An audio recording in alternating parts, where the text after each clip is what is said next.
This is Education and Transformation Week 1 and the final short presentation. This unit is talking about learning. We've talked about learning, we've talked about transformation. The final term we want to talk about now is education. We've used a very broad definition had a very broad discussion about learning. Education is a more focused activity, a more formal activity. So we're looking at education in relation to formal processes of acquiring knowledge, skills or learning. There's an instruction element within that. There's also a process of responding to knowledge there. But I like this particular quote from an American teacher's website. There is no definition of education that is agreed upon by all or even most educators. The meanings they attach to the word are complex beliefs arising from their own values and experiences.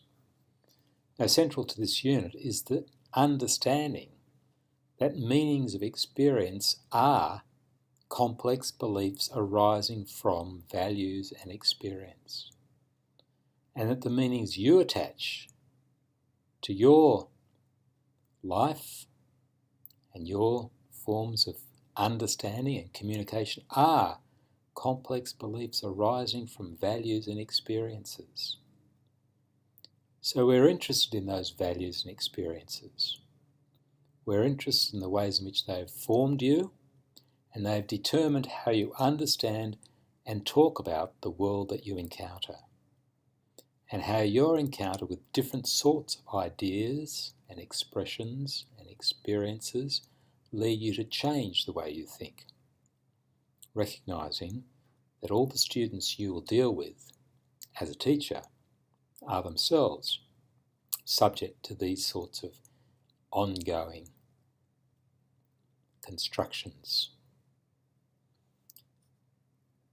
The key references in this course are the book, which I'm one of the editors, Social Ecology, Applying Ecological Understanding for Our Lives and Our Future. A book by Rosalind Arnold, Empathic Intelligence, by John Miller, Whole Child Learning, by Edmund O'Sullivan, Transformative Learning. All of them are worth looking into.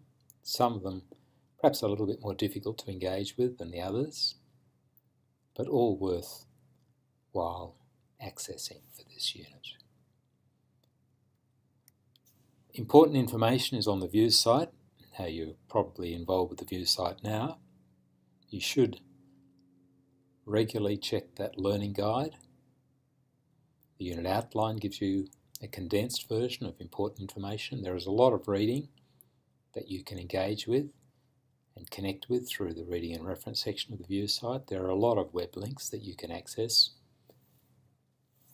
And there is an assessment process, as with all units. We'll talk about the assessment more as the semester unfolds, but just very briefly. There are 2 assessment items, or 3 actually. The second 2 are linked. There's an essay. The general title for this is A Personal Experience of Learning, where you'll be expected to talk about a personal experience of learning, and you'll be asked to discuss that in relation to some of the learning theory that you'll encounter through this unit. The second part is a presentation about your learning.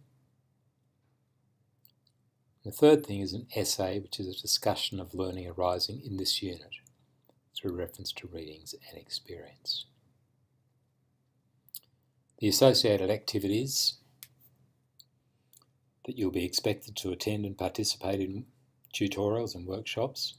Now, the participation is really important here. It's not just a matter of turning up, it's actually being part of this. Ongoing engagement with readings.